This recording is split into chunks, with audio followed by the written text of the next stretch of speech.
I built the restaurant, the house, the whole life we lived. At my own anniversary party, my stepdaughter screamed that I was a fraud.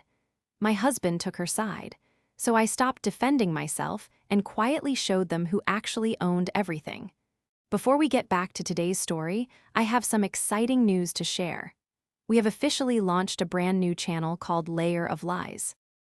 Over there, we are dedicating our platform to bringing you the most satisfying, jaw-dropping corporate revenge stories on the internet. We're diving deep into cutthroat office politics, backstabbing bosses, toxic coworkers, and the incredible women who turned the tables and came out on top. Grab your coffee, because we are serving all the boardroom drama with full context, community reactions, and top-tier narration that brings every power move to life.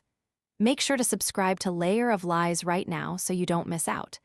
You'll find the link in the video description, the pinned comment, and the collaboration tag. Thank you for your continued support as we grow this community. Now, back to the story.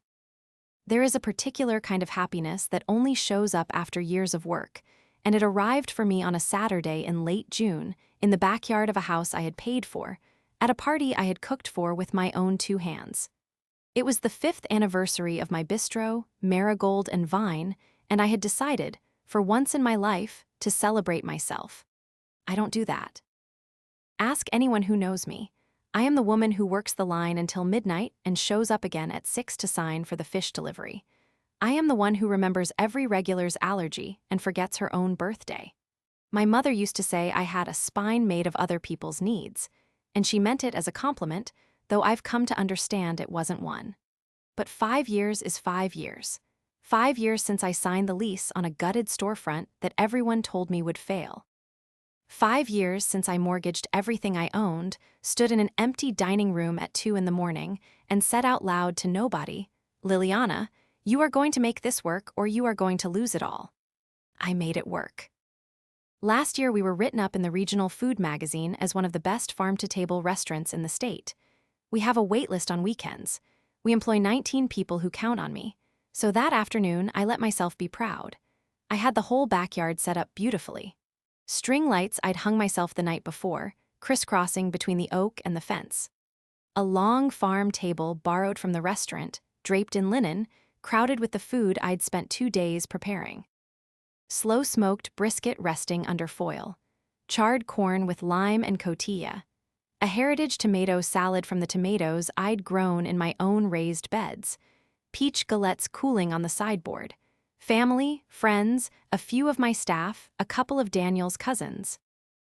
Maybe 30 people, laughing, glasses clinking, the smoke from the grill drifting lazy and blue into a perfect sky. Daniel, my husband, 6 years married, stood near the cooler with a beer in his hand, telling a story with big gestures, and for a moment I caught his eye across the yard and he smiled at me, and I felt briefly that all of it had been worth it. The 18-hour days. The times I'd covered his shortfalls without a word. The birthdays I'd worked. All of it.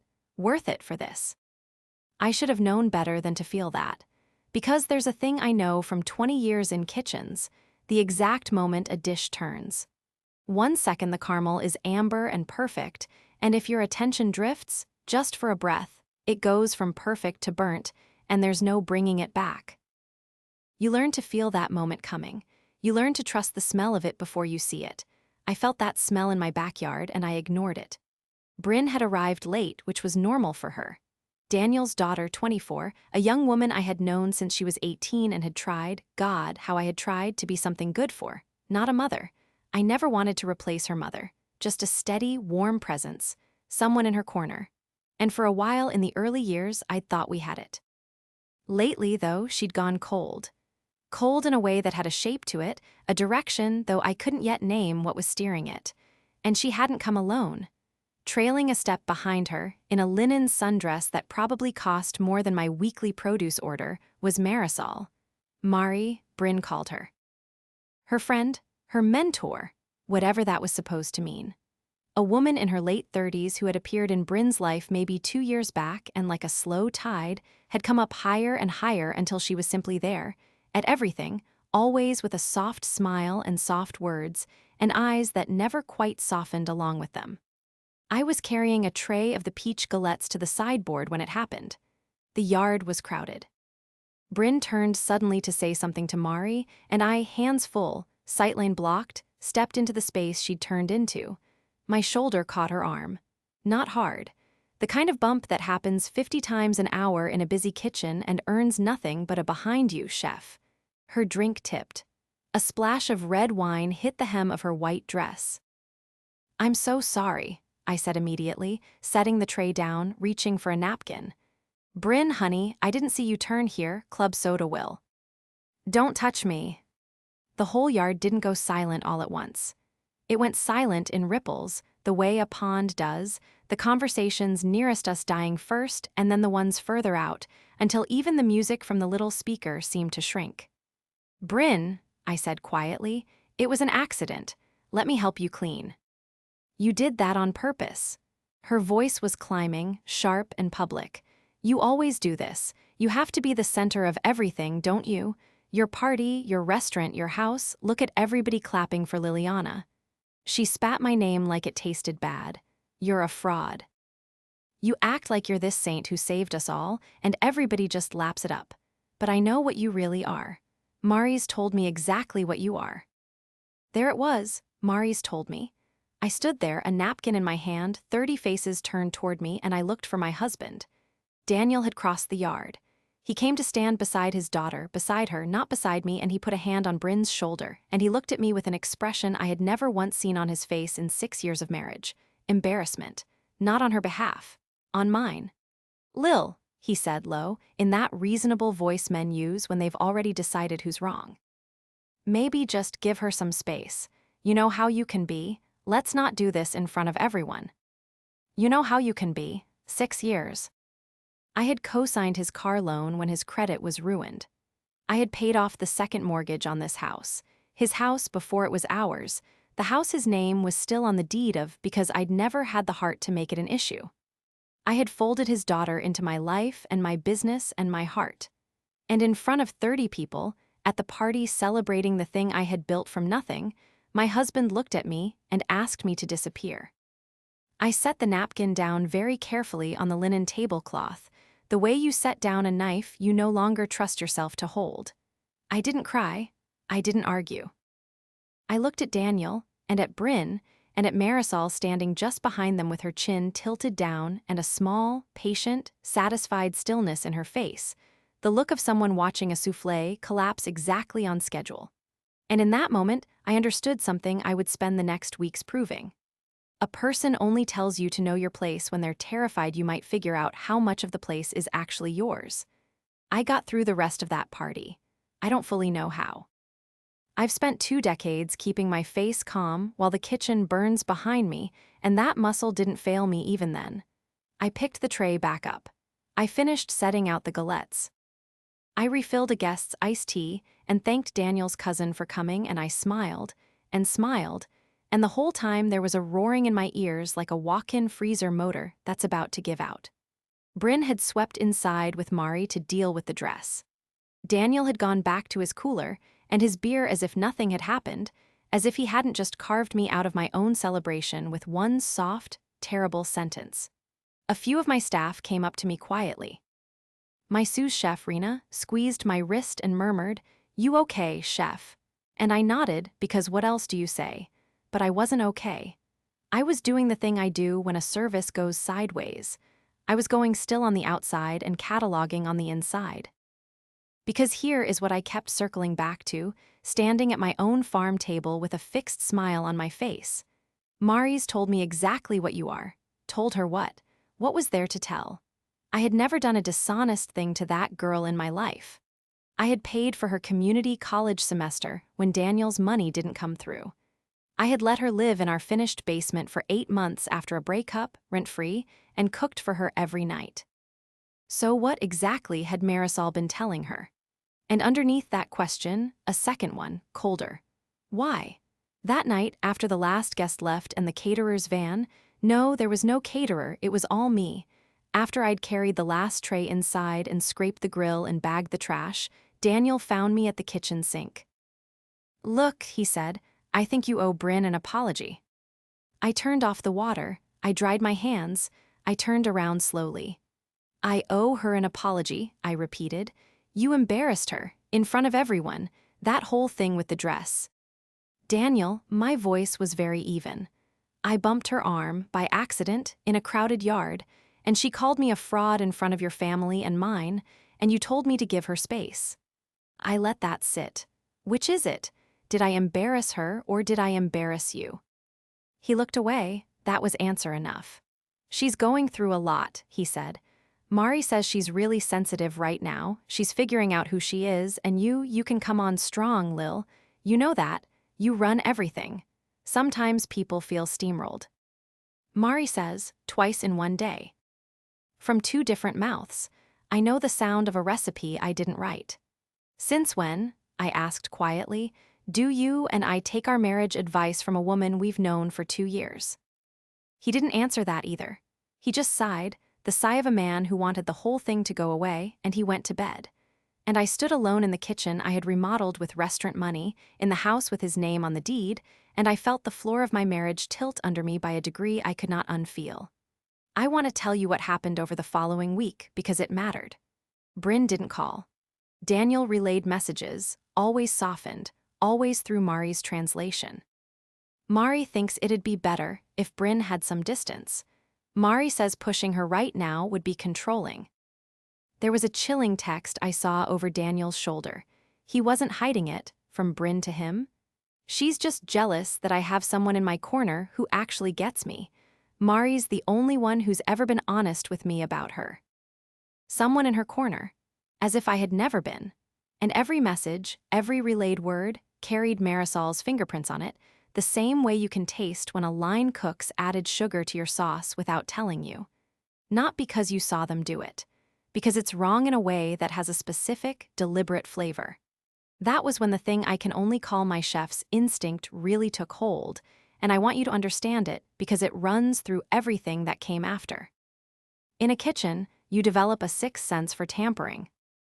You come back to your station after 10 minutes and you know, before you taste it, before you can prove it, that someone touched your messy end place. A pan's been moved. The salt cellar's lighter than it should be. The reduction's been kicked up too high, cooking down too fast, going from perfect to ruined while your back was turned. My mother, who ran a diner for 30 years, taught me that. Lily, she'd say, never trust a dish that got finished while you weren't looking. Someone always adds something. My marriage, my family, my whole home life had been finished while I wasn't looking. Turned up too high, reduced too fast. Someone had been standing at my station, adding something for 2 years. And I had been so busy at the restaurant, so busy carrying everyone, that I'd let the caramel go from amber to black without ever once smelling the smoke. I decided, that week, to start paying attention. To understand why the betrayal cut the way it did, you have to understand what I'd poured into these people. So let me back up. I met Daniel 8 years ago. I was 36, coming off a divorce that had left me hollowed out and cautious, working as executive chef at someone else's restaurant and dreaming of my own. He was warm and funny and a little bit lost, a widower raising a teenage daughter mostly on takeout and good intentions. Bryn was 16 when I met her, all elbows and eyeliner and grief she didn't have words for. Her mother had died when she was 11. I didn't try to be her mom. I was very clear with myself about that, but I cooked. That was my love language, the only one I fully trusted. I cooked for that girl through her senior year of high school, real food, 3-course dinners on ordinary Tuesdays, and slowly she thawed. She started sitting on the counter while I worked, telling me about boys and teachers and the friends who'd hurt her. She called me Lil. Once, when she was 19, she got food poisoning at a party and called me, not her father, at 2 in the morning, and I held her hair back and slept on her floor. I thought that meant something. I still think it did. When Daniel and I married, I did the math on his finances and quietly nearly fell over. He was drowning. 2 mortgages, a car loan in collections, credit cards juggled month to month. He was a proud man and it humiliated him, so I never made a production of it. I refinanced. I paid the collections off.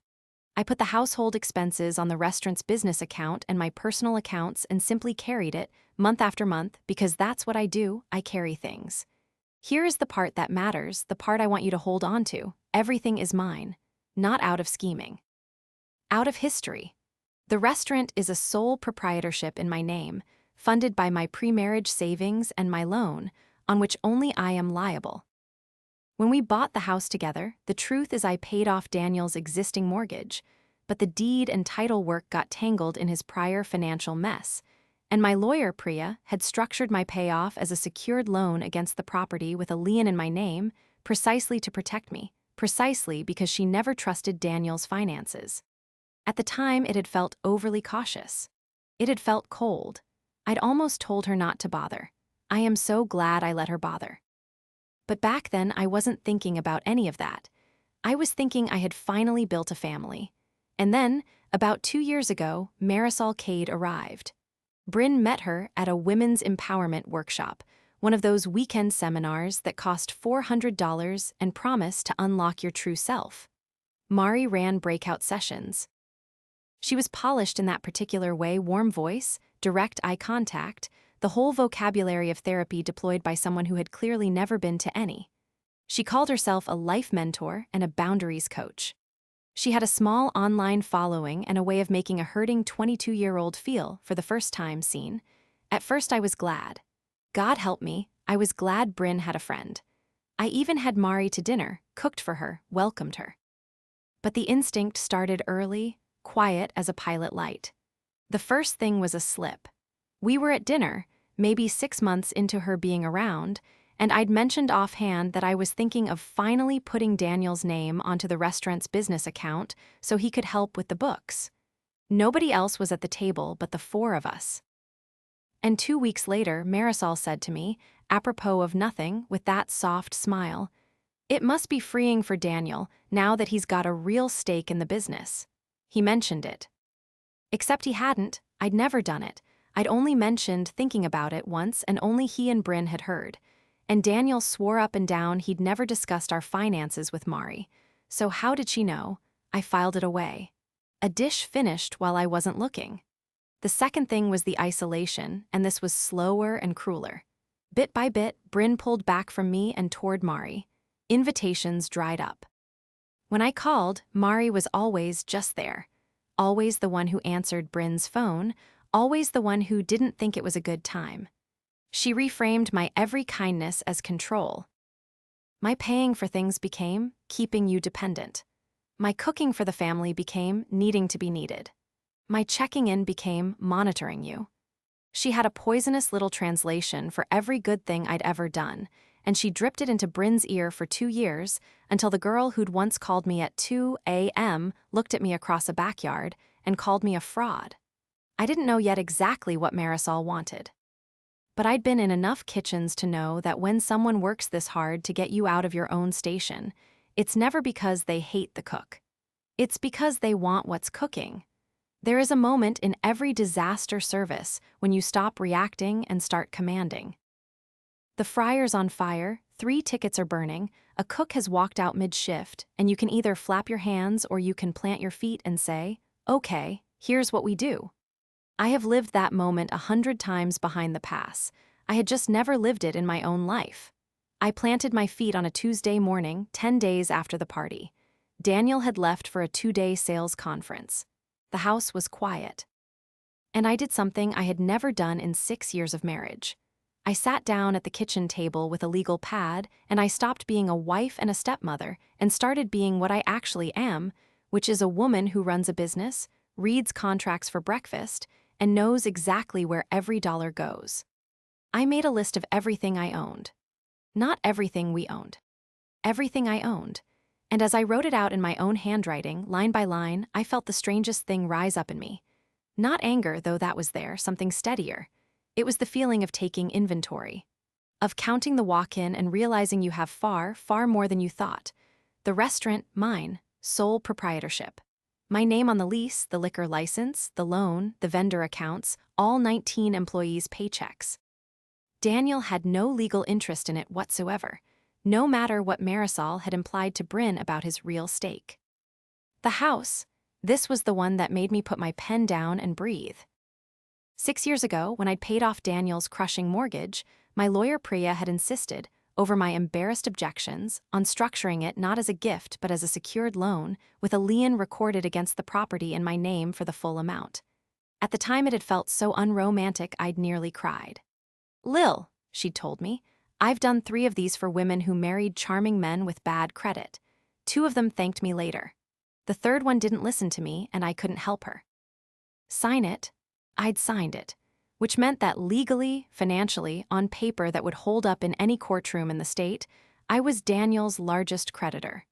The house he thought of as his, the house on whose deed his name sat, was encumbered by a lien in my name for more than its equity was worth.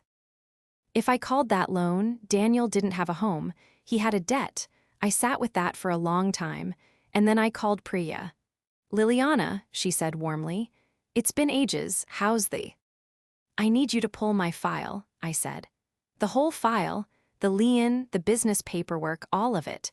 And I need to know exactly where I stand legally if my marriage ended tomorrow." There was a pause. "Priya has known me 15 years. Sit down and tell me what happened," she said, and her voice had changed. It had gone from friend to counsel in half a second, the way mine goes from wife to chef. I told her everything.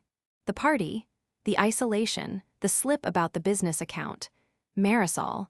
When I finished, Priya was quiet for a moment. Then she said something I'll never forget. "Here's what's interesting to me, Lil. You keep talking about how the daughter turned on you, but everything you've described, the daughter, the husband's softening, the pressure to apologize, all of it points at the friend. You didn't get frozen out of your family by accident. Somebody's running a play. The question is what she's playing for. People don't spend 2 years isolating a woman from her family for fun. There's a payday somewhere. Find the payday. Find the payday. Find the thing being cooked while my back was turned. So I did what I've done my whole career when I need to know if a supplier is cheating me. I stopped guessing and started pulling receipts. I didn't hire a private investigator, though Priya offered a name. I didn't need one for the first layer. I have something better than an investigator, which is that I run a business. And running a business means I know how to read public records, verify credentials, and check whether someone is who they say they are. Every week I vet vendors. I check business licenses. I look up whether a family farm is actually a repackaging warehouse. I read the fine print. Marisol Cade was, in the end, just another supplier making claims. So I checked her out the way I'd check out anyone who wanted access to something valuable of mine. I started with her life mentoring business. There was a slick website, testimonials, a coaching certification badge. I clicked the badge. It linked to a certifying institute whose own website had been registered 14 months ago and listed a UPS store as its headquarters. The certification was, functionally, a logo she'd bought. I looked up the Women's Empowerment Workshop where Bryn had met her. It had folded a year ago. There were 3 one-star reviews I hadn't seen before, all describing the same thing in different words. A charismatic facilitator who identified the wealthiest or most vulnerable women in the room and cultivated them privately afterward. And then I searched her name alongside the town she said she'd come from before she moved here, and I found the first real thread. A small newspaper item, 3 years old, from a county 2 states over. A civil suit. A woman named Delphine Rooker had sued Marisol Cade for undue influence, and the conversion of funds from an elderly relative Marisol had been spiritually advising. The case had been settled and sealed, but the filing existed. The name existed. Delphine Rooker existed. I sat back in my chair. Somewhere in the yard, a bird was singing like nothing at all was wrong. I'd found the smell of smoke. Now I had to find the fire, and I had to do it before whatever Marisol was cooking finished, because I was starting to understand that the play wasn't aimed at Bryn at all. It was aimed at everything I owned. And Bryn and Daniel were just the doors she was walking through to get to it. I could have gone straight to Daniel with the newspaper item. I want to be honest that I thought about it. But I know how a man who wants to avoid conflict behaves when you hand him a hard truth. He finds a reason it isn't true, because the truth requires him to act, and acting is the thing he most wants to avoid. If I'd shown Daniel a sealed civil suit, Marisol would have had a soft, sad explanation ready before dinner, and I'd have been the paranoid wife digging up dirt on a young woman's friend. No, I've plated enough dishes to know that presentation is everything. You don't dump the truth on someone. You serve it one course at a time and you let them taste for themselves. So I started with Bryn, not with Marisol's past. With something Bryn could verify herself in real time that would put the first crack in the glass. I asked her to lunch, just us. I framed it gently through Daniel, and to my mild surprise she agreed, I think because Mari, confident by now, wanted to see what I'd do and told Bryn it would be empowering to face me. We met at a cafe, not my restaurant. I wanted neutral ground. Bryn sat down with her arms crossed and her jaw set, 24 going on defended. Dad said you wanted to talk, she said. So talk. I'm not going to defend myself, I said, and I watched that surprise her. I know you think I'm a fraud. I'm not going to argue with a feeling. Feelings aren't won with arguments. I took a breath. I just want to ask you one thing and then you can go and I'll never push again. Okay. Warily, okay.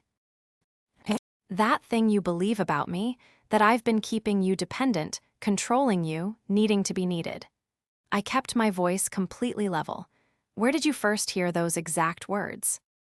She opened her mouth, closed it. Those are my own thoughts. Are they? Still gentle. Because those are unusual words, honey. Keeping you dependent.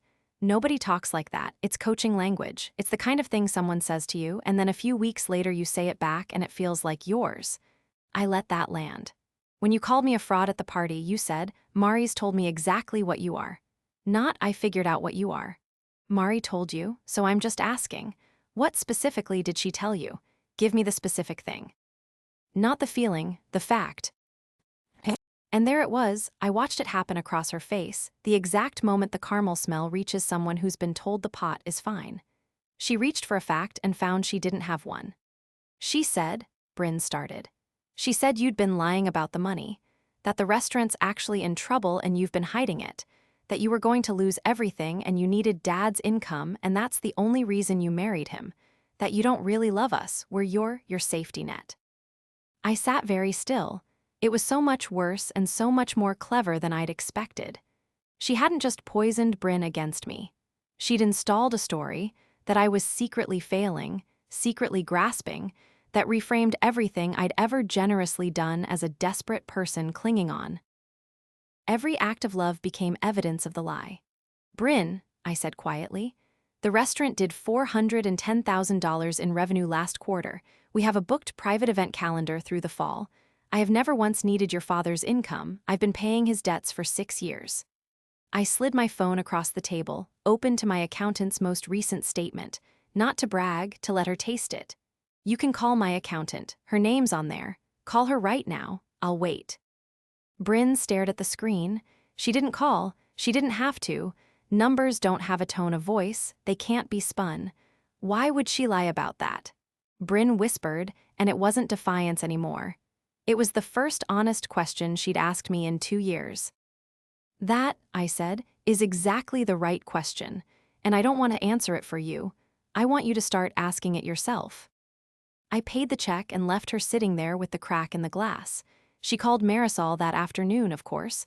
I found out later exactly how it went, because it's important and because it confirmed everything. Bryn asked her, straight out, about the restaurant's finances, and Marisol didn't say, I must have misunderstood. She didn't say, maybe I was wrong.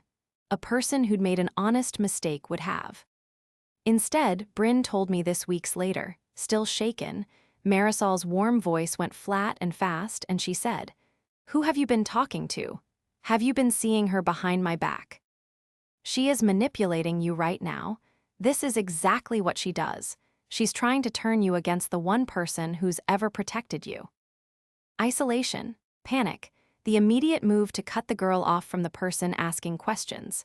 The fraud's oldest reflex, when the mark starts checking the story, attack the person who made her check. Marisol had lashed out, and in lashing out, she'd shown her whole hand, not to me, but to the one person whose belief she actually needed. Marisol knew she was losing Bryn.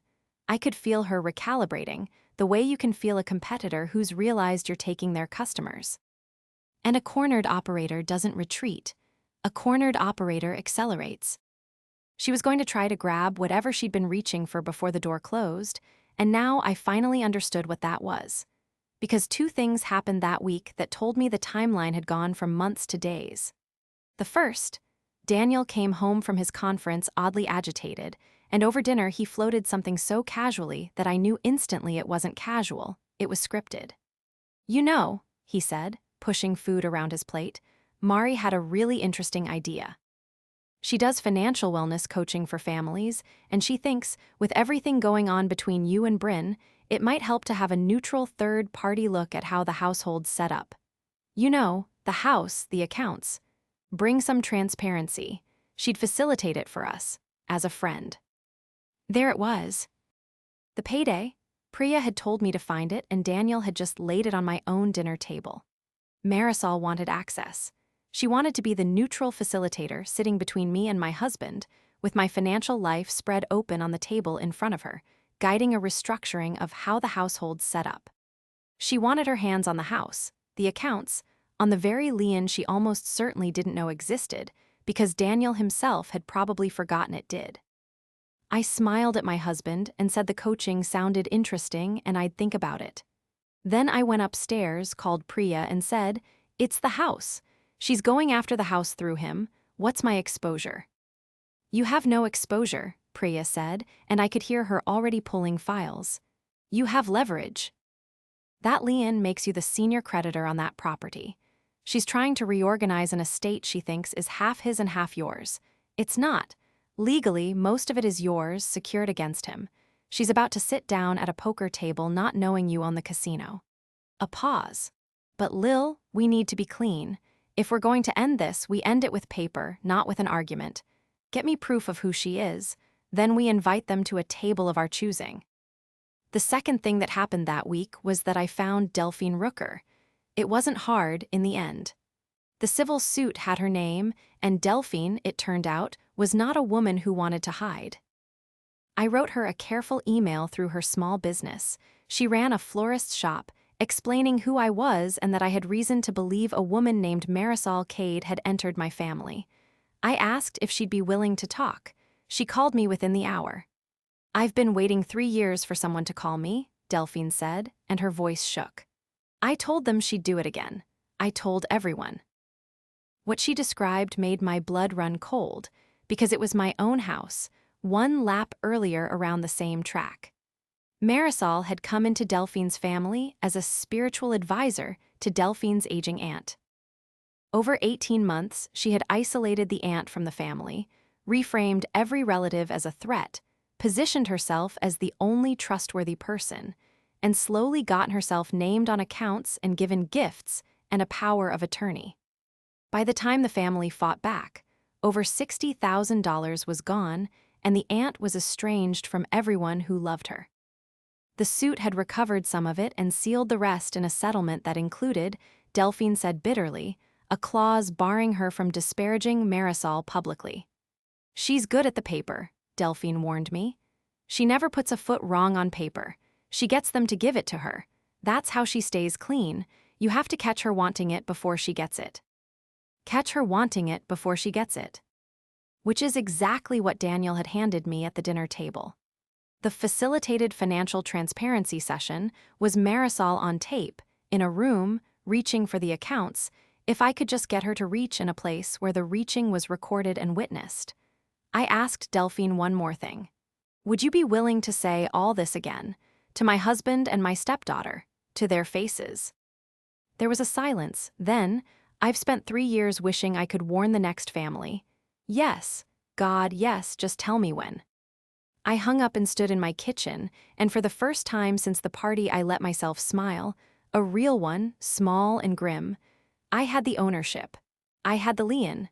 I had a second victim ready to speak. And I had an antagonist who was about to walk, confidently, into a meeting she thought she was hosting. But I still needed the last thing. I needed Bryn all the way back, not just cracked, but converted, because I would not save this family by destroying the girl I'd held in my arms at 2 in the morning. So I did the hardest thing, which was to wait, and let Marisol do to Bryn one more time exactly what she'd done at that first phone call. I invited Bryn to help me at the restaurant one evening, just to talk. And while she was there in my kitchen on my turf, her phone lit up with Marisol's name, and I said, gently, answer it, put it on speaker, ask her again about the money, then just listen. Bryn did. And Marisol, not knowing she stood in my kitchen, not knowing I was 3 feet away with my arms crossed and my heart pounding, did it again. The flat voice, the fast words. You need to stop seeing her immediately. She's poisoning you. You're my responsibility, Bryn, and I am not going to let her take you. Take me, like property, like a dish being cooked. And Bryn heard it that way too, finally, at last. She lowered the phone with her hand shaking, and she looked at me across my own kitchen with her eyes full of tears, and she said the 4 words I'd waited 2 years to hear. Lil, I'm so sorry. I crossed the kitchen and I held her, and over her shoulder I looked at the little timer on my station, the one that always tells me the exact moment a thing is done, and I thought, now. Now it's ready. I did not want a scene. Understand that about me. Marisol had built her whole career on scenes, on charged rooms and raised voices and confusion, because chaos is where a manipulator lives. In chaos, nobody checks the paperwork. Nobody calls the accountant. In chaos, the loudest, warmest voice wins. So I chose the one room where chaos cannot survive. I chose Priya's conference room. I told Daniel we would do the financial transparency session Marisol had proposed, but that I wanted it done properly, in my attorney's office, with everything documented, so it's fair to everyone. He was delighted. He thought I'd finally agreed to open the books to Mari's facilitation.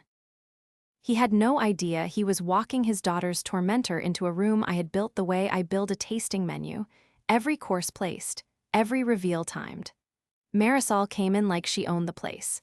Cream blazer, soft leather folio, that warm handshake she gave Priya, calling her hun. She sat at the head of the table without being asked. Daniel sat beside her. Bryn sat beside me, which Marisol noticed, and her smile flickered, just for a quarter second, the way a flame gutters when a door opens somewhere in the house. So, Marisol began, opening her folio, taking command. I think it's really beautiful that we're all here, choosing transparency. Now, my role today is just to facilitate a healthy conversation about how the household is structured, so that everyone feels they have an equal, honest stake. Daniel, why don't we start with the house and the accounts, and we can talk about a more balanced. Before we do that, Priya said pleasantly, I just want to make sure everyone at the table understands what's actually being restructured. It saves time. Liliana, would you walk us through the current ownership? For clarity. I opened my own folder. I did not raise my voice once. I have never needed to. The pass is the loudest place in the world, and you learn to command it at a murmur. The restaurant is a sole proprietorship in my name, I said. Daniel has no ownership interest and never has. That's the first document. I laid it on the table and slid it to the center. The house. In 2019, I paid off Daniel's mortgage in full. On the advice of my attorney, that payoff was structured as a secured loan with a recorded lien in my name against the property for the full amount which, at current value, exceeds the home's equity. I laid down the recorded lien. Which means, in plain terms, I am the senior creditor on this house. There is no household to rebalance, Marisol. There is my business, which is mine, and there is a house that is legally leveraged in full to me. The room was very quiet. Daniel had gone pale. He was staring at the lien like a man realizing the ground he's standing on is a bridge and the bridge is mine. Lil, he said faintly, I didn't remember that was. I know you didn't, I said, and not unkindly. That's the point, you forgot it existed, so did she, that's why she felt safe reaching for it. Marisol's warm voice arrived right on schedule. This is exactly the kind of aggressive financial control I've been trying to help this family heal from. Liliana, do you hear yourself? You're weaponizing money against your own husband and his grieving daughter. Let's talk about grieving daughters, I said, and I opened the door. Priya pressed a button on the conference phone. Delphine, you there? "I'm here," came the voice, steady now, no longer shaking. I watched Marisol's face, and I will remember it until I die. It didn't crumble. That's not what happens to people like her. It closed. Every warm thing switched off at once, like a walk-in when the power cuts, the light gone, and behind it just cold. Marisol Cade, Delphine said, spent 18 months telling my family we were toxic, isolating my Aunt Rose, and getting herself put on Rose's accounts and power of attorney. $61,000. Rose died 2 years later, still half estranged from the people who loved her, and Marisol had a certification badge she bought online and a story about boundaries. I've got the filings. I'll say it in a courtroom. I've been praying to say it in a courtroom. Bryn made a small sound beside me, not a sob, a kind of exhale, the sound of a 2-year weight coming off a person's chest. Marisol stood up. I don't have to sit here and be ambushed. You're right, you don't, Priya said, sliding a single sheet across the table. You're free to go. This is a cease and desist and a notice of no contact regarding Bryn Voss and this family, effective immediately. I'd read it before you decide your next move. Delphine's counsel and I have already spoken. That sealed settlement of yours has a disparagement clause, but nothing in it stops us from filing what we like or from her testifying if we do. And here is the part I keep coming back to. In that moment, with the room gone cold and the walls closing, Marisol did the only thing she had left. She turned, not to me, not to Daniel, to Bryn. She reached for the girl one last time, and her voice went soft and wounded, the old warmth flooding back in a desperate rush. Bryn, sweetheart, you know me, you know I love you, they're twisting everything. It's me, it's Mari, don't let them take you from. Take me? Bryn's voice cracked across the room. She stood up and she wasn't crying anymore. She was steady, 24, and finally fully awake. You said that on the phone, in the kitchen. I won't let her take you, like I'm a thing. She shook her head slowly. Lil held my hair back when I was sick at 19. She paid for my semester. She cooked me dinner every single night for a year and never once made me feel like I owed her. And you told me all of that was her keeping me dependent. Her voice dropped to something almost gentle, which was worse for Marisol than any scream. The person who kept telling me everyone else was using me, it was you. It was you the whole time. She looked at me. I choose her. 3 words. The whole thing turned on 3 words, murmured across a conference table, no fanfare at all. Marisol picked up her folio. She looked for 1 second at the lien, at the sole proprietorship filing, at the cease and desist, at the enormous, documented, unshakable wall of no I had spent 3 weeks quietly building while she thought I was still flailing in a backyard. And she understood, I think, that there was nothing here to spin. No chaos to hide in. Just paper. Just the truth, plated and served, 1 course at a time. She left without another word. The door clicked shut behind her, soft as a timer going off. The unraveling, once it started, was quick and quiet, the way these things go when the person was never as solid as she pretended. Delphine's willingness to testify was the thread that pulled the whole garment apart. Priya connected her with 2 other families we found once we knew what to look for. Marisol had done this at least twice more, in 2 more towns, always the same play. Workshop, isolation, coaching, access to money. None of it had ever quite reached a criminal courtroom because she was, as Delphine had warned, good at the paper. She got people to give. But civil is a different animal, and reputation is a different animal still. We didn't have to ruin her. She ruined herself the moment she couldn't hide. Priya filed. The other families joined. Marisol's little online business, the badge, the testimonials, the soft focus photos, could not survive the daylight. When the first family story went up in a local write-up about coaching scams targeting grieving families, the reviews turned, the clients vanished, and the life mentor, who had made her living being invited into homes, found that no one would open the door anymore. She left town within 4 months. Financially, the settlements gutted what little she'd accumulated. Socially, in the tight world of workshops and referrals she'd fed on, she was finished. Her name became a warning passed between exactly the kind of women she used to hunt. Karmic, procedural, and complete. No scene required, just consequences arriving in the mail. Daniel is a harder chapter, and I'll be honest with you rather than tidy. He did not become a villain. He was never a villain. He was a conflict-avoidant man who let a stronger, colder personality do his thinking for him because it was easier than looking at hard truths, and in doing so he abandoned me in my own backyard. That happened. It cannot unhappen. We are in counseling now, real counseling, with a licensed therapist. I vetted myself, thank you very much, and it is slow, and some days it is very hard.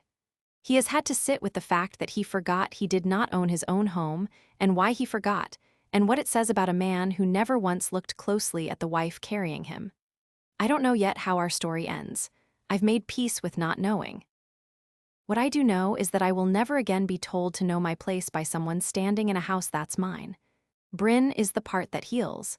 It didn't come back all at once, and I didn't want it to. A thing that breaks and mends too fast just breaks again in the same place. It came back slowly, the way trust should.